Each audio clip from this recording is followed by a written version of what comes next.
සුබෝදෑසන ජේසු පිටයි සභාපවුල. අද දවසෙත් අපි දේව වචනය වෙතට යොමු වෙමු. ශුද්ධ යොහන් 10 වෙනි පරිච්ඡේදයේ 10 වෙනි පදය. ශුද්ධ යොහන් 10 වෙනි පරිච්ඡේදයේ 10 වෙනි පදය. එතන මෙසේ කියනවා. සොරා එන්නේ සොරකම් කරන්නටත් මරන්නටත් විනාශ කරන්නටත් පමණක් කිය. මා ආවේ ඔවුන්ට ජීවනය ලැබෙන පිණිසත් එය අධික ලෙස ලැබෙන පිණිසත්ය. ආමෙන්. ස්වාමීන් වහන්සේගේ වචනේ මේ සොරා කියලා ආමන්ත්‍රණය කරන්නේ. දැන් සොරා කියලා මෙතන පෙන්වන්නේ යක්ෂයාට. සබාව සොරෙක් ගෙදරට ආවම සොරකම් කරලා විතරක් යනවද? හැම දෙයක්ම විනාශ කරලා යන්නේ.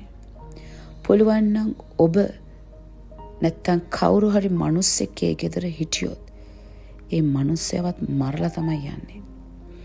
එවැනි දෙයකට තමයි ඔහු බලන් ඉඳලා ප්ලෑන් කරලා සියල්ල සොරා එන්නේ සොරකම් කරන්නටත් මරන්නටත් විනාශ කරන්න.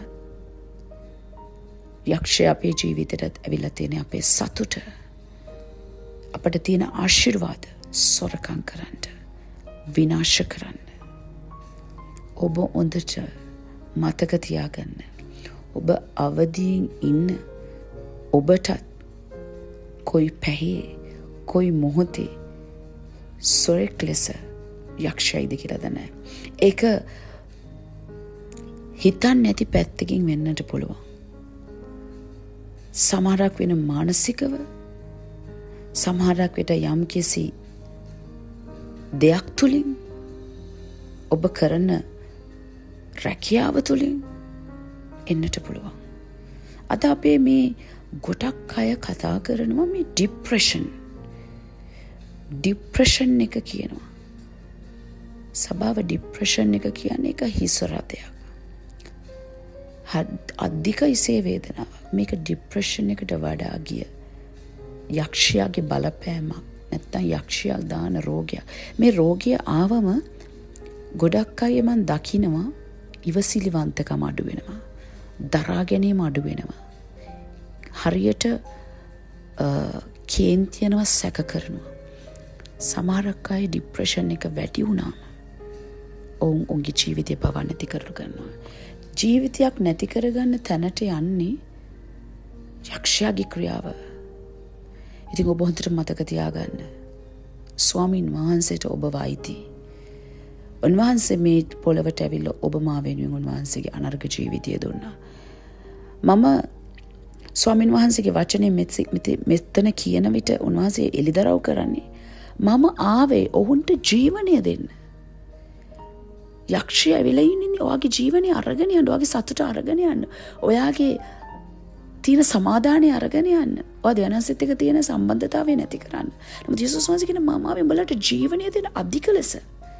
හාලෙලූයා. ජීවනය කාටද ජීවිතයක් දෙන්නට පුළුවන්? අද බොහෝ මිනිස්සු ජීවිතේ නැති කරගෙන අද ජීවිතය ගන්නවා. ජීවිතය දෙන්න පුළුවන් යේසුස් වහන්සේට විතරයි. මොකද්ද මේ ජීවිතය දෙනවා කියන්නේ? අපි හුස්ම ගන්න එක විතරක්ද? නැහැ. සමහරක් අය ජීවත් වෙලා හිටියත් මැරිලා වගේ. ඇයි එච්චර ප්‍රශ්නත් එක්ක කරදරත් එක්ක යන්නේ? ඒකයි ඔබට යේසුස් වහන්සේ වෙතට එන්න කියන්නේ. ඒකයි ඔබට යේසුස් වහන්සේ කියන සැනසිලිකාරයන්න් වහන්සේව අල්ලගන්න කියන්නේ. මොකද ඔබේ ජීවිතේ මොන දේ තිබුණත් දැනෙන්නේ නැති තැනට ගෙනියනවා සබාව. උන්වහන්සේ කියන මම ආවේ නුඹලට ජීවනය දෙන පිණිස. අල්ලගන්න. ඒ ගැඹුරට යන්න. රහස අල්ලගන්න. ඔබ උන්වහන්සේ තුළ අනර්ගම ඇවිල්ලා. ඔබේ යහපත් බැටළුව එඬේරා. ඔබේ යහපත් පැටළුව එඬේරා යේසුස් වහන්සේ. සොරාට අහුවෙන්න එපා. සොරායනෙක් මරන්නත් විනාශ කරන්නත් නැති කරන්න. නමුත් යේසුස් වහන්සේ ආවේ ඔබට මට ජීවනය දෙන්න. අනර්ග වූ ජීවිතය ආරක්ෂා කරගන්න. ඥානය, බුද්ධිය, දැනගැන්ම ශුද්ධාත්මන වහන්සේගේ එළිදරව් හැමදාම උදෑසන රාත්‍රිය ඔබ ඉල්ලන්න. එතකොට ඔබට සොරාවත් ඒ කාරණාවත් ඔබට අඳුරගන්න පුළුවන්. දෙවියන් වහන්සේට ස්තුති වේවා. උන්වහන්සේ ආවේ ඔබට ජීවනය අධික ලෙස දෙන්න. සුබ දවසක්. ජේසුස්වීටයි සභා පවුල.